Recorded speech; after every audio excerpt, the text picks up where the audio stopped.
आज की देश और दुनिया की सिलेक्टेड काम की और महत्वपूर्ण 50 बड़ी खबरों को सिर्फ 10 मिनट में। पर अभी तक आपने इस वीडियो को लाइक नहीं किया तो लाइक कर दीजिए।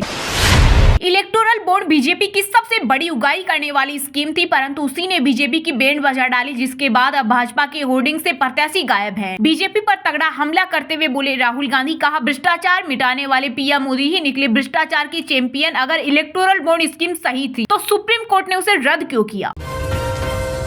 इंडी गठबंधन के पक्ष में मजबूत लहर, 150 सीटों तक सिमटेगी भाजपा। राहुल गांधी ने प्रेस कॉन्फ्रेंस में बोला बीजेपी पर हमला, कहा एक तरफ आरएसएस और भाजपा लोकतंत्र को खत्म करने की कोशिश कर रही है, वहीं कांग्रेस संविधान को बचाने की कोशिश कर रही है।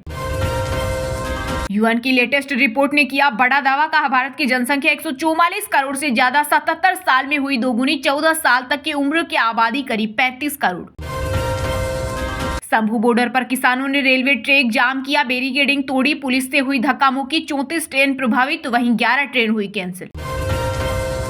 लोकसभा चुनाव 2024 के लिए टीएमसी ने जारी किया अपना घोषणा पत्र में 5 किलो मुफ्त राशन, बीपीएल परिवारों को 10 सिलेंडर फ्री, वरिष्ठ नागरिकों को 1000 रुपए प्रति माह पेंशन, 10 लाख रुपए तक का हेल्थ इंश्योरेंस और सीएए, एनआरसी और समान नागरिक संहिता लागू नहीं होने देने का वादा। पीएम मोदी की असम के नलबाड़ी में चुनावी सभा, बोले 2014 में मोदी आपके बीच एक उम्मीद लेकर आया था, 2019 में एक विश्वास लेकर आया था, मोदी की गारंटी लेकर आए हूँ। साथ ही बोले पर्दे के पीछे कांग्रेस लेफ्ट की विचारधारा, एक हमने लूट ईस्ट की नीति को खत्म किया, अब एक टेस्ट की नीति। अयोध्या में रामनवमी पर प्राण प्रतिष्ठा के बाद रामलला का हुआ पहला सूर्य तिलक, 12 बजे अभिजीत मुहूर्त में 3 मिनट तक अष्ट धातु के 20 पाइप, 65 फीट का सिस्टम, 4 मिरर और 4 लेन से माथे पर बना किरणों का तिलक, वहीं 6 लाख श्रद्धालु पहुंचे अयोध्या।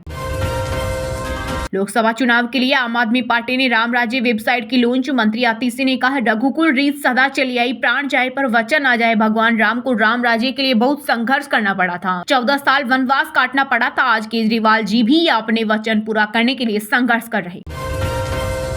देश में तेज गर्मी का दौर फिर से शुरू, एमपी यूपी समेत 9 राज्यों में तापमान 41 डिग्री के पार पहुंचा, गुजरात महाराष्ट्र में हीट वेव का अलर्ट, हिमाचल और उत्तराखंड में आज ओले गिरने की संभावना। आतंकियों को घर में घुसकर मारेंगे, पीएम मोदी के बयान पर अमेरिका ने दी प्रतिक्रिया, बोला नहीं देंगे दखल, मदद की आस लगाई, पाकिस्तान को लगा झटका। देश भर में मनाई गई रामनवमी, अयोध्या की सरयू नदी में श्रद्धालु ने लगाई डुबकी, ओरछा में राम राजा के लिए 51,000 लड्डुओं का लगा भोग। अरविंद केजरीवाल की गिरफ्तारी से भाजपा को चुनाव में उठाना पड़ेगा भारी नुकसान, इस बार दिल्ली की 7 लोकसभा सीटों पर इंडी गठबंधन का होगा कब्जा, आप नेता संजय सिंह ने किया बड़ा दावा। लोकसभा चुनाव की तैयारियां शुरू, नक्सल प्रभावित इलाकों में हेलीकॉप्टर से पहुंचाई जा रही ईवीएम और वीवीपैट मशीनें। लोकसभा चुनाव से पहले राहुल गांधी और सपा प्रमुख अखिलेश यादव की गाजियाबाद में प्रेस कॉन्फ्रेंस, कांग्रेस नेता बोले ये विचारधारा का चुनाव पार्टी कहेगी तो अमेठी से चुनाव लड़ूंगा, सपा प्रमुख बोले भाजपा भ्रष्टाचारियों का गोदाम। चुनाव आयोग ने सोशल मीडिया प्लेटफॉर्म एक्स से हटवाई 4 चुनावी पोस्ट, कहा आचार संहिता का उल्लंघन हुआ, कंपनी बोली ये कैसी अभिव्यक्ति की आजादी। रामलला के सूर्य तिलक की तस्वीर देख भावुक विभोर हुए पीएम मोदी, जूता उतारकर टेब पर देखा वीडियो, कहा 500 साल बाद अपने घर में जन्मदिन मना रहे भगवान श्री राम। लोकसभा चुनाव 2024 के पहले फेज की 102 सीटों पर चुनाव प्रचार पर लगा ब्रेक, 19 अप्रैल को होगी वोटिंग, 4 जून को घोषित किए जाएंगे नतीजे। भाजपा का चुनाव आयोग से कांग्रेस के गारंटी कार्ड अभियान को रोकने का अनुरोध, बीजेपी का दावा इस तरह की पहल मतदाताओं के विश्वास को डगमगा रही। साथ ही भाजपा ने आदर्श आचार संहिता और भारतीय दंड संहिता का हवाला देते हुए कहा विपक्ष दल का ये अभियान भ्रष्ट आचरण और रिश्वतखोरी जैसा। दिल्ली एलजी का अरविंद केजरीवाल को ओपन लेटर, कहा आपके मंत्री अपनी गलती के लिए अधिकारियों को दोषी ठहरा रहे। राहुल बोले इलेक्टोरल बॉन्ड दुनिया का सबसे बड़ा वसूली रैकेट, कहा चंदा देने पर कंपनियों को करोड़ों का ठेका मिला, ये हफ्ताबाजी जैसा। अगर मोदी इस बार लोकसभा चुनाव जीते तो लोकतंत्र नहीं बचेगा, पश्चिम बंगाल की मुख्यमंत्री ममता बनर्जी ने पीएम मोदी पर बोला बड़ा हमला। पाकिस्तान ने राष्ट्रीय सुरक्षा को लेकर सोशल मीडिया प्लेटफॉर्म एक्स को अस्थायी रूप से किया अपलोड।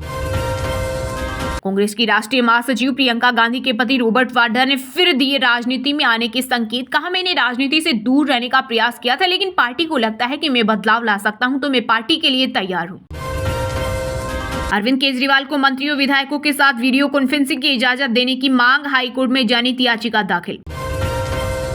दुनिया की तरह अंतरिक्ष में मलबा नहीं छोड़ेगा भारत, इसरो ने तैयार किया कार्बन कंपोजिट जैसी उन्नत सामग्रियों से बना रॉकेट इंजनों के लिए हल्का नोजल। चुनावी रैली संबोधित करते हुए पीएम मोदी बोले, असम को कांग्रेस ने पंजे में जकड़ा था, विपक्ष ने नॉर्थ ईस्ट में अलगाववाद को खाद पानी दिया, मोदी ने गले लगाया। देश में प्रचंड बहुमत से बन सकती है एनडीए की सरकार, इंडिया गठबंधन रह जाएगा खाली हाथ, सर्वे ने चुकाया। केंद्रीय मंत्री स्मृति ईरानी के सामने एक बार फिर होंगे राहुल गांधी, वायनाड में वोटिंग के बाद 27 अप्रैल को अमेठी से कर सकते हैं नामांकन। छत्तीसगढ़ में 29 नक्सली मारे गए, सभी के शव बरामद, इनमें 2.88 लाख के इनामी, 5.5 लाख चली मुठभेड़ में 3 जवान घायल। गूगल के ऑफिस में बड़ा प्रदर्शन, कर्मचारियों ने 8 घंटे तक ऑफिस पर जमाया कब्जा, सामने आया वीडियो। पाक और 4 खाड़ी देशों में भारी बारिश, 69 मौतें, दुबई में भारत की 28 उड़ानें रद्द, बलूचिस्तान खैबर पख्तूनख्वा में इमरजेंसी। बिग बॉस OTT 3 की तैयारी शुरू, सलमान खान होस्ट करेंगे ये सीजन, गैलेक्सी अपार्टमेंट में गोलियां चलने से बढ़ाई गई सिक्योरिटी। यूपी में इंडिया गठबंधन का माहौल एकदम चौकस, सहारनपुर में प्रियंका गांधी ने इमरान मसूद के लिए रोड शो करके मांगे वोट, भीड़ देकर भाजपाइयों की उड़ी नींद। चलिए अब जानते हैं जो आम आदमी के काम की और फायदेमंद खबरें हैं उनको विस्तार से, पर इससे पहले अभी तक आपने इस वीडियो को लाइक नहीं किया तो लाइक कर दीजिए। लोकसभा चुनाव से पहले राहुल गांधी और सपा प्रमुख अखिलेश यादव की गाजियाबाद में प्रेस कॉन्फ्रेंस, कांग्रेस नेता बोले ये विचारधारा का चुनाव पार्टी कहेगी तो अमेठी से चुनाव लड़ूंगा, सपा प्रमुख बोले भाजपा भ्रष्टाचारियों का गोदाम। राहुल गांधी और अखिलेश यादव ने गाजियाबाद के रेडिसन ब्लू होटल में प्रेस कॉन्फ्रेंस की। राहुल ने कहा पार्टी कहेगी तो अमेठी से चुनाव जरूर लड़ूंगा। प्रधानमंत्री भ्रष्टाचार के चैंपियन है, इलेक्टोरल बॉन्ड स्कीम देश की सबसे बड़ी एक्सटोन स्कीम है, मुझे लगता है कि बीजेपी की 150 तक सीटें आएगी, हर स्टेट से ऐसी रिपोर्ट मिल रही है। वहीं अखिलेश यादव ने कहा भाजपा की हर बात झूठी निकली, वह सिर्फ भ्रष्टाचारियों का गोदाम बनकर रह गई है, भाजपा के होर्डिंग से प्रत्याशी गायब है। इस लोकसभा चुनाव में यह पहला मौका था जब राहुल अखिलेश एक मंच पर दिखे। प्रेस कॉन्फ्रेंस के बाद इंडी गठबंधन का सॉन्ग भी लॉन्च हुआ। राहुल गांधी ने कहा यह विचारधारा का चुनाव है, एक तरफ आरएसएस बीजेपी संविधान को खत्म करने की कोशिश कर रही है, दूसरी तरफ इंडी गठबंधन लोकतंत्र और संविधान की रक्षा कर रही है। चुनाव में 3 बड़े मुद्दे हैं, बेरोजगारी, महंगाई, भागीदारी। कभी प्रधानमंत्री समुद्र के नीचे चले जाते हैं, कभी आसमान में सी प्लेन पर चले जाते हैं, मगर मुद्दों पर नए प्रधानमंत्री ने बीजेपी बात करती है। कुछ दिन पहले पीएम ने एक समाचार एजेंसी को लंबा इंटरव्यू दिया, वह स्क्रिप्टेड था, फ्लो शो था। पीएम ने उस इंटरव्यू में इलेक्टोरल बॉन्ड समझाने की कोशिश की। वे कहते हैं कि ये सिस्टम ट्रांसपेरेंसी के लिए लाया गया है, राजनीति को साफ करने के लिए लाया गया है। अगर ये सच है तो उस सिस्टम को सुप्रीम कोर्ट ने रद्द क्यों किया? अगर आप ट्रांसपेरेंसी लाना चाहते हैं तो जिन्होंने बीजेपी को हजारों करोड़ दिया उनका नाम आपने क्यों छुपाया? राहुल गांधी ने कहा चंदा देने की तारीखें भी छिपाई। पता चलता है कि हजारों करोड़ का ठेका किसी कंपनी को मिलता है, उसके तुरंत बाद वो कंपनी बीजेपी को चंदा देती है। सीबीआई ईडी की कार्यवाही शुरू होते ही कंपनी बीजेपी को करोड़ों रुपए देती है, उसके बाद ये कार्यवाही बंद हो जाती है। वहीं राहुल गांधी ने कहा 30 लाख सरकारी रोजगार हैं जो नरेंद्र मोदी नहीं भर रहे, वो वैकेंसी हम युवाओं को देने जा रहे हैं। पेपर लीक को लेकर हम कानून बनाएंगे,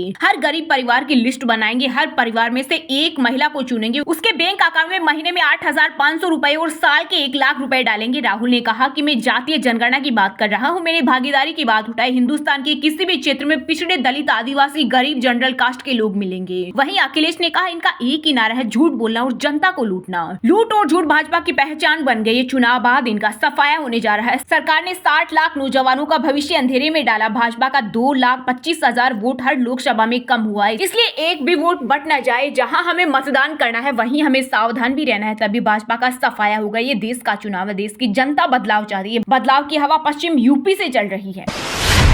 पीएम मोदी की असम के नलबाड़ी में चुनावी सभा, बोले 2014 में मोदी आपके बीच एक उम्मीद लेकर आया था, 2019 में एक विश्वास लेकर आया था, अब मोदी की गारंटी लेकर आया हूँ। जी हां, प्रधानमंत्री नरेंद्र मोदी असम में त्रिपुरा दौरे पर है। उन्होंने असम के नलबाड़ी में चुनाव रैली को संबोधित करते हुए कहा 2014 में मोदी आपके बीच एक उम्मीद लेकर आया था, 2019 में मोदी एक विश्वास लेकर आया और 2024 में जब मोदी असम की धरती पर आया तब मोदी गारंटी लेकर आया है। मोदी की गारंटी यानी गारंटी पूरा होने की गारंटी। इसी दौरान पीएम मोदी ने कहा एनडीए सरकार की योजनाओं में कोई भेदभाव नहीं होता, योजनाओं का लाभ हर किसी को मिलता है। एनडीए ने ठाना है कि देश के हर नागरिक तक पहुंचकर जिस सुविधा का वो पात्र है वो सुविधा उसे दी जाएगी। अब 70 साल के ऊपर के बुजुर्गों की सेवा आपका बेटा मोदी करेगा। इन्हें 5 लाख तक के मुफ्त इलाज की सुविधा मिलेगी। आपका बिजली बिल 0 आए इसलिए कम दाम पर सोलर पैनल दिए जाएंगे। इसके अलावा हमने लक्ष्य रखा है 3 करोड़ महिलाओं को लखपति दीदी बनाएंगे। हमने खरीफ की फसलों का एमएसपी बढ़ाया है, इससे यहाँ के किसानों को लाभ हुआ है। भाजपा ने किसानों को लेकर सभी योजना को जारी रखेंगे। वहीं असम का विकास इस बात का सबूत है कि जब नियत सही हो तो नतीजे भी सही आते हैं। मोदी ने मुस्लिम बहनों को 3 तलाक की टेंशन से मुक्ति दिलाई। हमने कानून बनाकर मुस्लिम बहनों और उनके परिवारों को राहत पहुंचाई। मैंने कुछ ही दिन पहले असम में देश की बड़ी सेमीकंडक्टर फैसिलिटी शिलान्यास किया।